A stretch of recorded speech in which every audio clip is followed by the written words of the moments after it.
Halo pemirsa GPR TV dari Sabang sampai Merauke, dari Miangas hingga Pulau Rote. Bertemu lagi bersama saya Bilki Sabila dalam program Kominfo Newsroom.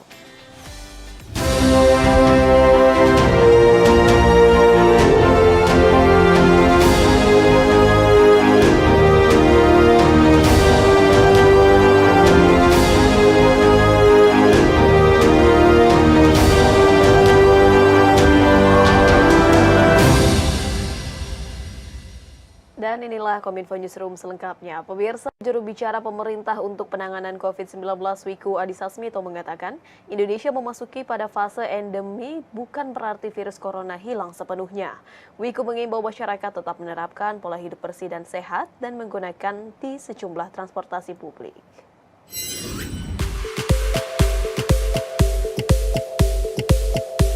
Usai Presiden Joko Widodo resmi mencabut status pandemi COVID-19, Indonesia mulai memasuki masa endemi. Endemi merupakan keadaan di mana kemunculan suatu penyakit yang konstan atau penyakit tersebut biasa ada pada suatu populasi dalam suatu area geografis tertentu.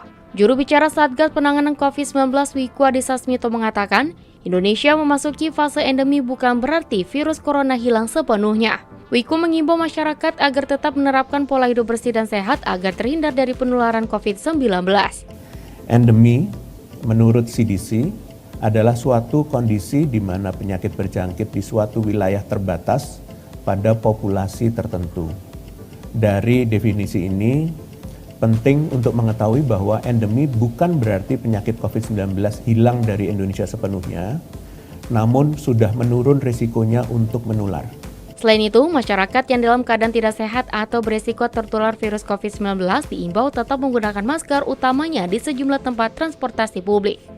Menjaga kesehatan diri dan orang lain di sekitar kita merupakan tanggung jawab setiap individu masyarakat.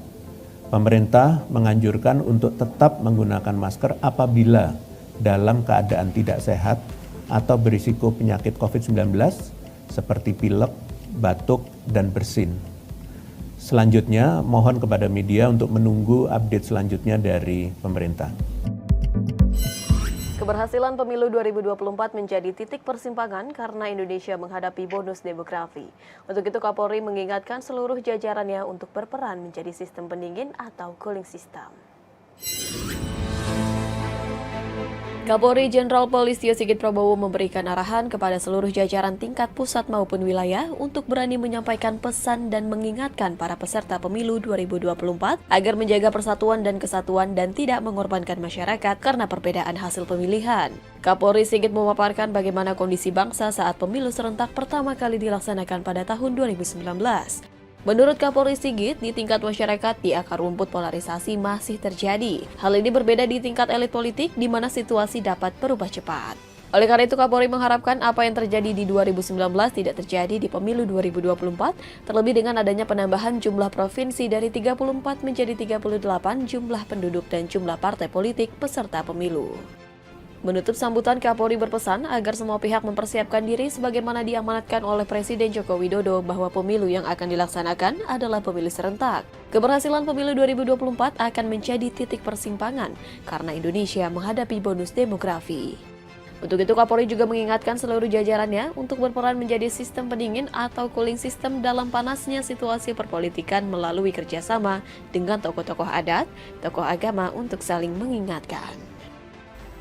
Oleh karena itu kewajiban kita semua untuk menjaga siapapun pemimpinnya yang nanti akan terpilih, yang namanya persatuan kesatuan, yang namanya stabilitas Kamtipmas harus kita jaga. Karena ini adalah modal utama untuk bisa terus melanjutkan apa yang sudah dicapai. Karena kita memiliki visi untuk bisa memanfaatkan bonus demografi yang ada menuju Indonesia Emas 2045. Dan tentunya peran Polri menjadi sangat sentral. Dalam forum konferensi tingkat tinggi Kepala Badan Penanggulangan Terorisme Negara anggota PBB atau United Nations Office for Counter-Terrorism di New York, Kepala BNPT Komjen Pol Riko Amelzada Nil menyampaikan pemerintah Indonesia berkomitmen penuh dalam penguatan kerjasama global maupun di dalam negeri.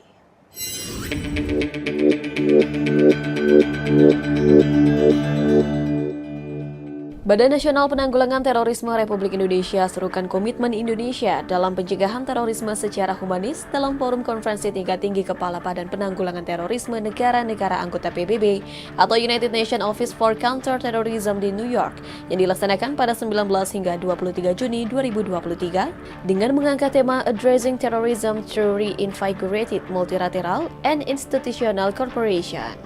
Kepala BNPT Republik Indonesia Komjen Pol Riko Amelza Dahnil menyampaikan, pemerintah Indonesia berkomitmen penuh dalam penguatan kerjasama global maupun dalam negeri dengan semangat kolaborasi antara pemerintah, masyarakat sipil, sektor privat, akademisi, dan media yang mengedepankan sisi kemanusiaan atau humanis. Selain itu, Indonesia juga menyampaikan komitmen untuk melakukan kerjasama di tingkat global dalam upaya pencegahan dan penanggulangan terorisme. Senada dengan hal tersebut, Sekretaris Jenderal PBB Antonio Guterres sampaikan pentingnya kerjasama multilateral dan pelibatan seluruh pemangku kepentingan dalam setiap negara untuk penanganan terorisme dengan menjunjung tinggi nilai hak asasi manusia.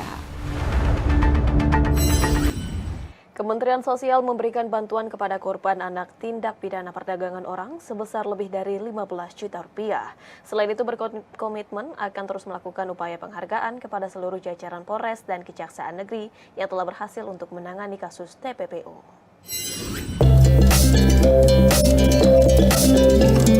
Dalam upaya penanganan korban tindak pidana perdagangan orang, Kementerian Sosial berikan pendampingan psikososial kepada korban TPPO. Salah satunya kunjungan yang dilakukan Mensos Tri Risma hari ini kepada 2 orang anak korban TPPO di Rumah Singgah Wisma Berkah Dinas Sosial Kabupaten Pandeglang, Cigadung, Banten. Usai mendapatkan kunjungan dari Mensos, 2 orang anak korban TPPO ini selanjutnya akan dibawa ke Balai Penampungan Kementerian Sosial di Galih, Pakuan agar mendapatkan penanganan lebih lanjut. Kementerian Sosial telah memberikan bantuan kepada korban anak tindak pidana perdagangan orang tersebut dengan total sebesar Rp15.230.200 yang terdiri dari bantuan kebutuhan dasar, nutrisi, sembako, dan kebersihan diri. Selain itu, Kementerian Sosial RI juga berkomitmen akan terus melakukan upaya penghargaan kepada seluruh jajaran Polres dan Kejaksaan Negeri di beberapa wilayah yang berhasil menangani kasus TPPO. Ya, nanti habis ini kita akan bawa anak-anak untuk ke balai kami di Taguna, Galih